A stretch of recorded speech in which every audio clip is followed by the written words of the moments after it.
Existen lugares en la Tierra que, en apariencia, ya no guardan ninguna sorpresa. Sitios que creemos haber explorado por completo, como si ya hubieran revelado todos sus secretos. Pero también hay rincones del planeta que permanecen casi totalmente aislados del mundo moderno. Y muy por debajo del hielo, sepultados bajo kilómetros de silencio helado, yacen secretos de los que nadie se ha atrevido a hablar en voz alta. Pero quizás lo más inquietante de todo es esto. O bien esos secretos están siendo ocultados a propósito, o nadie se atreve a revelarlos. Entonces, ¿qué son? ¿Qué verdades permanecen congeladas en ese lugar olvidado? Vamos a descubrirlo en el vídeo de hoy. Así que abróchate el cinturón, porque estás a punto de adentrarte en uno de los misterios más profundos que hasta ahora nunca te habían contado. Y antes de que empiece el viaje, puede que tengas una suerte increíble si le das a me gusta y te suscribes antes de que este vídeo termine.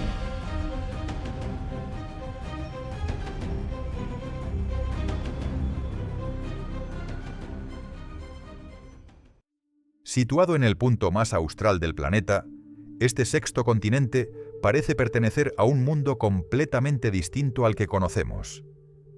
Con temperaturas medias que rondan los menos 25 grados Celsius, Antártida existe como un espacio en blanco dentro del mapa de la civilización humana.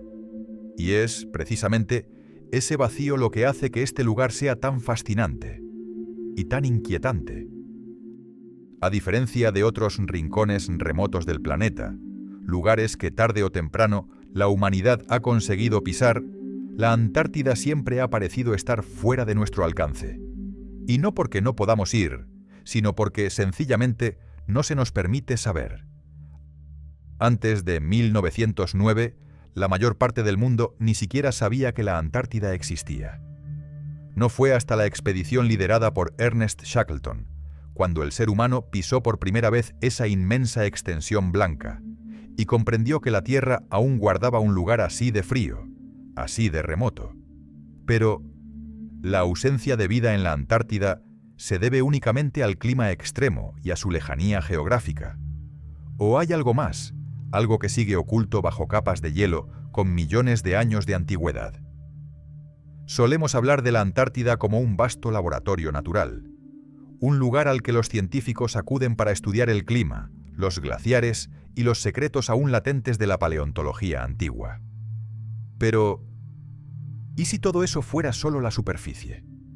¿Y si bajo ese silencio helado, la Antártida estuviera custodiando un capítulo completamente distinto de la historia de la humanidad? En 2015, mientras gran parte del mundo seguía discutiendo sobre el cambio climático y el avance de la tecnología, Linda recibió una extraña carta escrita a mano. Sin remitente claro, sin explicación alguna, solo un título en la parte superior: La verdad sobre la Antártida. El autor afirmaba ser un ex piloto que había servido durante años en la Fuerza Aérea y la Marina de los Estados Unidos, alguien que había pasado una larga temporada destinado en la Antártida. Decía haber sido testigo, con sus propios ojos, de cosas que, según sus palabras, nadie creería a menos que las viera por sí mismo. Pero esta no era la primera vez que Linda se encontraba con revelaciones tan perturbadoras. 3 décadas antes, Linda ya había sido la primera en informar sobre una serie de sucesos extraños en pleno corazón agrícola de Estados Unidos. Casos de mutilaciones de ganado que no dejaban ni una sola pista. Durante un largo periodo, cientos de ranchos reportaron el mismo hallazgo escalofriante. Vacas completamente sanas aparecían muertas en posiciones antinaturales, con los cuerpos drenados de sangre por completo, y órganos como los ojos, las lenguas y los aparatos reproductores extraídos con una precisión quirúrgica, como si se hubiera utilizado un láser. En una época en la que ni siquiera existía esa tecnología. Con el instinto agudo de una periodista de investigación, Linda no pasó por alto ni un solo detalle. Realizó cientos de entrevistas, reunió miles de páginas de informes y fotografías, y finalmente produjo un documental titulado Una cosecha extraña. La película no solo sacudió a la comunidad que investiga fenómenos anómalos, también ganó reconocimiento internacional, y lo más importante, abrió la puerta para que numerosos testigos salieran por fin del silencio y compartieran historias que habían ocultado durante años. Y pronto, los extraños relatos sobre la Antártida empezaron a llegar a sus manos. La mayoría de las cartas provenían de personal militar retirado, ex ingenieros del gobierno e incluso científicos que alguna vez trabajaron en proyectos altamente clasificados. Según ellos, la Antártida nunca fue esa tierra virgen que muestran los mapas y los libros de texto. No solo rechazaban la idea de que el continente estuviera deshabitado, afirmaban que lo verdaderamente importante era lo que se escondía bajo la superficie. Hablaban de instalaciones secretas de investigación, de estructuras arquitectónicas sin origen identificable y de operaciones que jamás han sido reconocidas oficialmente por ninguna agencia gubernamental. Todo esto, decían, ocurría en silencio, enterrado bajo el vasto manto blanco de la Antártida. En la inquietante carta que Linda recibió a comienzos de 2015, el piloto comenzó a relatar un vuelo fatídico, uno que lo llevó a cruzar una zona restringida cerca de la estación Amundsen-Scott, en una noche de un frío que calaba los huesos. Y lo que él y su tripulación vieron en aquellos cielos cambiaría para siempre su visión de la Antártida. El nombre del piloto era Brian. Había sido oficial de vuelo, con casi 15 años de servicio en la Antártida. El momento en que descubrió el secreto oculto de ese continente llegó una tarde de finales de septiembre, en 1995. Y desde ese instante quedó marcada una división clara e irreversible entre todo lo que alguna vez creyó que era cierto y lo que acababa de ver con sus propios ojos. La misión de ese día, en un principio, no parecía nada fuera de lo común. Un ingeniero destinado en McMurdo, la estación de investigación más grande de la Antártida, había sufrido un grave accidente y requería una cirugía de urgencia. Sin embargo, McMurdo no contaba con el equipo médico necesario, y el único piloto disponible para trasladar al paciente a Davis Station era Brian. Según el protocolo, todos los vuelos sobre el continente debían evitar estrictamente una zona militar restringida cerca de la estación East Sport.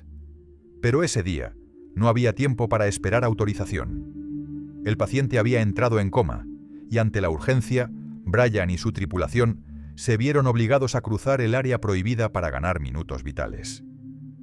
Su C-130 Hércules cortaba el viento a velocidad de crucero, y al principio, al ingresar en la zona restringida, todo parecía normal.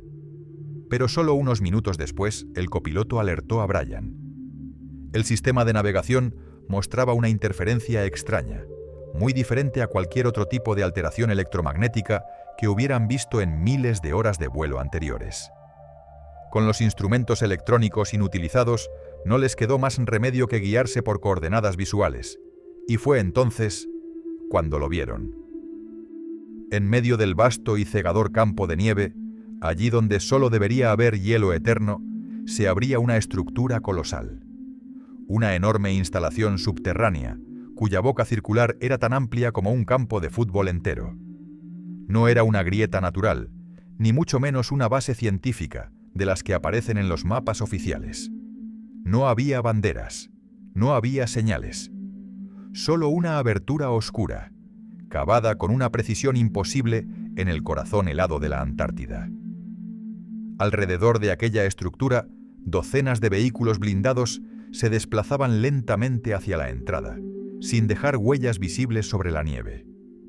Era como si una operación secreta, de proporciones imposibles de imaginar, estuviese ocurriendo en las profundidades del hielo antártico. Brian y su tripulación quedaron mudos, incapaces de articular palabra. Jamás habían visto algo así. Y en ese instante entendieron que aquello no era un simple vuelo de emergencia. Era la entrada accidental a un secreto que nadie debía conocer. Pero allí estaba, a plena vista, una enorme entrada en la Tierra, tan vasta que su avión, un C-130 Hércules, de repente parecía un simple juguete de plástico a su lado. Y lo que más los perturbó fue que incluso desde esa altitud no podían ver el fondo del gigantesco pozo. Era como si descendiera hacia un vacío sin fin, oculto bajo kilómetros de hielo. Aún así, no había tiempo para dudar. La vida del paciente pendía de un hilo. Brian maniobró con precisión, saliendo del área restringida, y continuó su trayecto hacia la estación Davis. El paciente fue estabilizado con éxito y sobrevivió. Pero lo que el equipo había presenciado quedaría grabado en su memoria para siempre. Pocos días después, tras regresar a la estación Amundsen Scott, Brian fue abruptamente convocado a una pequeña sala de reuniones, donde ya lo esperaba un oficial de alto rango. La reunión duró solo unos minutos, pero su mensaje fue absolutamente claro. Tenía prohibido hablar jamás de lo que había visto. Sin embargo, casi 2 décadas más tarde, Brian eligió a Linda para contar toda la verdad. Y no se limitó a enviarle un simple testimonio.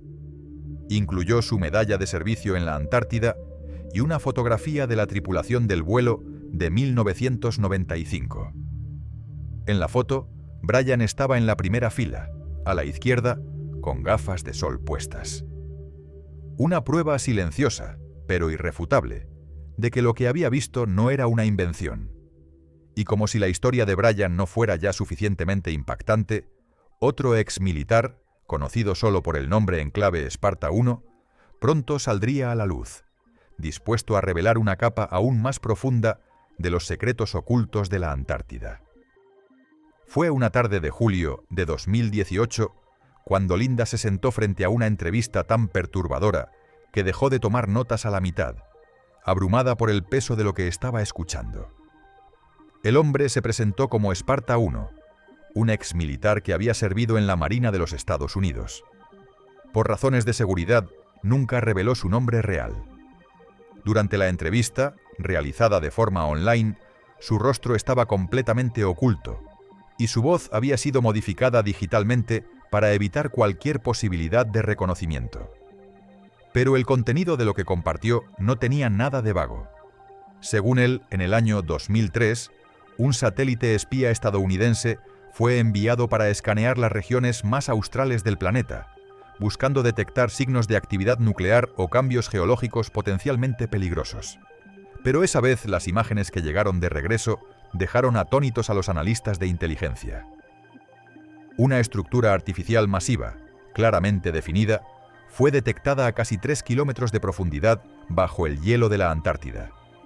Tenía una forma octagonal y estaba construida con basalto negro, un material conocido por su durabilidad extrema, frecuentemente encontrado en estructuras antiguas que presentan un alto nivel de sofisticación técnica.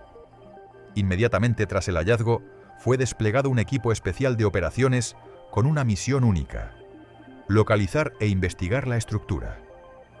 Esparta 1 fue asignado como parte del equipo de seguridad que debía proteger a los científicos durante la operación. Pero eso también significaba una cosa: fue testigo directo de toda la misión, desde el primer acercamiento hasta lo que encontraron en las profundidades. Al llegar, descubrieron que un equipo de reconocimiento ya había comenzado la excavación, y lo que emergía entre las densas capas de hielo era una enorme puerta de piedra, pesada, monolítica, antigua, y sin embargo, podía abrirse con sorprendente facilidad. Dentro de la estructura se abría un pasillo perfectamente recto que descendía hacia las profundidades de la Tierra. Y fue allí donde ocurrió lo primero inexplicable. Afuera, el aire alcanzaba los menos 40 grados Celsius, pero dentro la temperatura era extrañamente templada. Las paredes mismas parecían emitir un brillo azulado, una luz suave y constante que iluminaba todo el pasillo sin necesidad de linternas ni equipos eléctricos.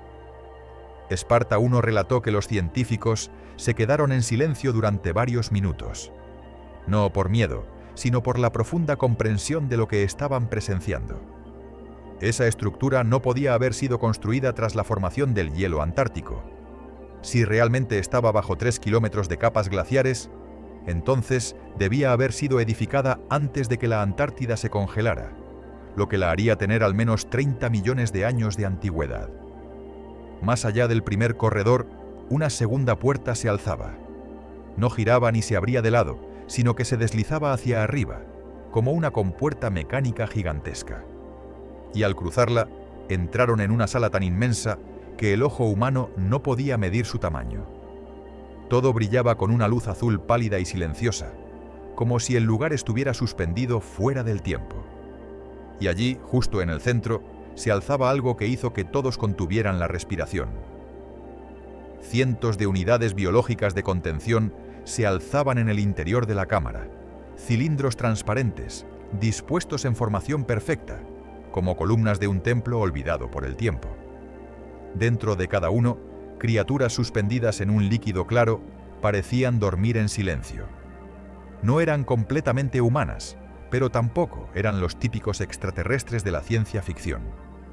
Sus cuerpos compartían una forma humanoide, pero las proporciones de sus extremidades, el tono de su piel y la delicadeza de sus rostros eran inequívocamente distintas.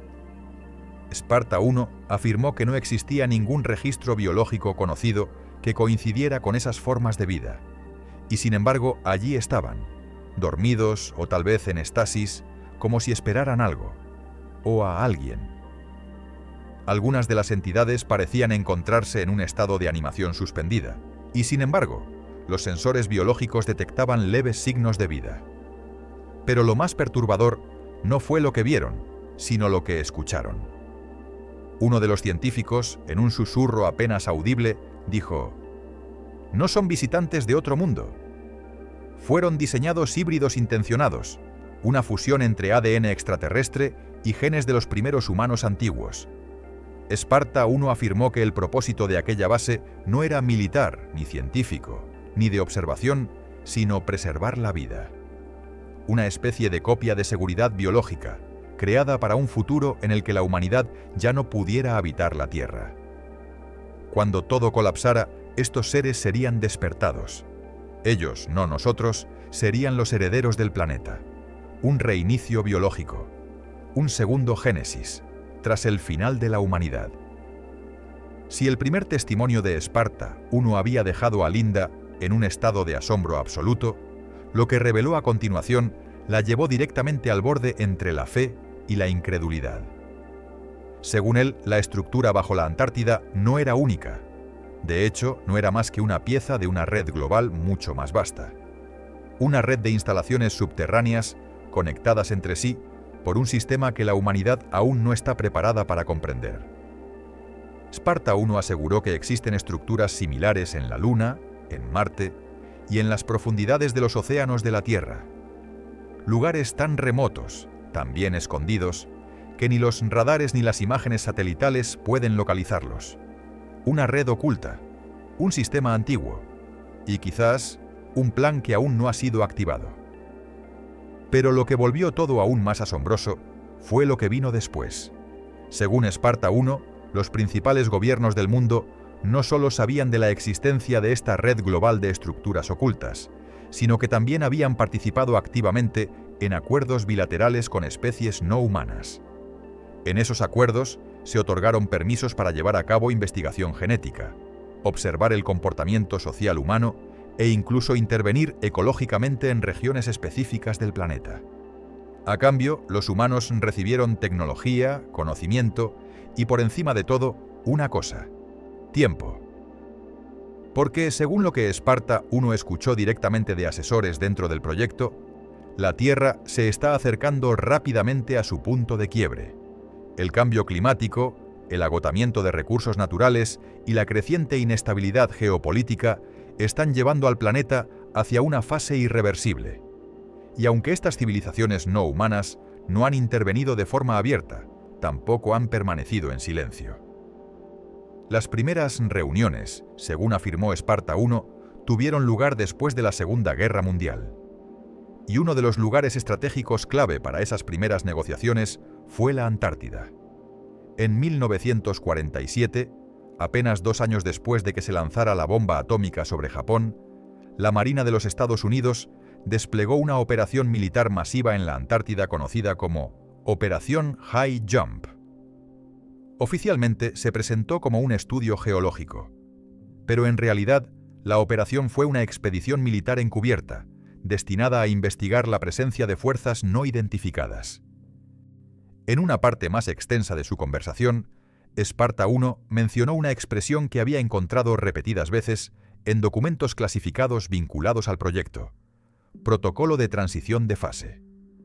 Según explicó, este término se utilizaba para describir un escenario límite, en el cual la humanidad ya no tendría la capacidad de gobernar el planeta de forma efectiva. Una vez alcanzado ese punto crítico, comenzaría la llamada transición de fase. En ese momento, los seres que yacen bajo la superficie, aquellos designados como reemplazo, serían despertados para asumir el control. Con toda la experiencia de vida y el instinto investigativo que había desarrollado a lo largo de los años, Linda no dudó en hacerle una pregunta directa. «Entonces, ¿quién tomó esa decisión?», le preguntó. «¿Quién dio la autoridad para entregar el planeta?». Esparta 1 permaneció en silencio unos segundos, mirando fijamente a la cámara. Cuando por fin respondió, su voz era baja y cargada de peso. «No fuimos nosotros, y tampoco fueron ellos. Los que tomaron esa decisión», añadió, «se fueron de aquí hace muchísimo tiempo». No ofreció más detalles. Desde 2015, Linda ha seguido recibiendo decenas de testimonios más, todos provenientes de personas que jamás se habían conocido entre sí. Sin embargo, cada uno de ellos describía exactamente lo mismo.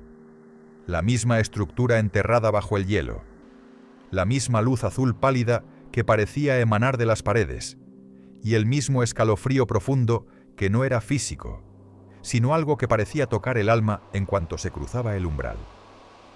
Algunos se referían a las entidades dentro de aquel lugar como los guardianes. Otros aseguraban que eran los descendientes de una civilización prehistórica, una que dominó la Tierra hace decenas de millones de años y que nunca desapareció del todo. Solo entró en letargo, aguardando en silencio el momento de regresar. ¿Y tú?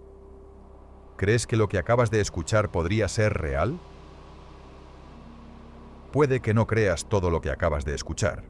Tal vez las historias sobre estructuras subterráneas, vida extraterrestre o acuerdos secretos te parezcan simples fantasías, producto de una imaginación que ha ido demasiado lejos. Pero si algo en esta historia te hizo detenerte aunque fuera solo por un momento, no dudes en compartir tus pensamientos en los comentarios.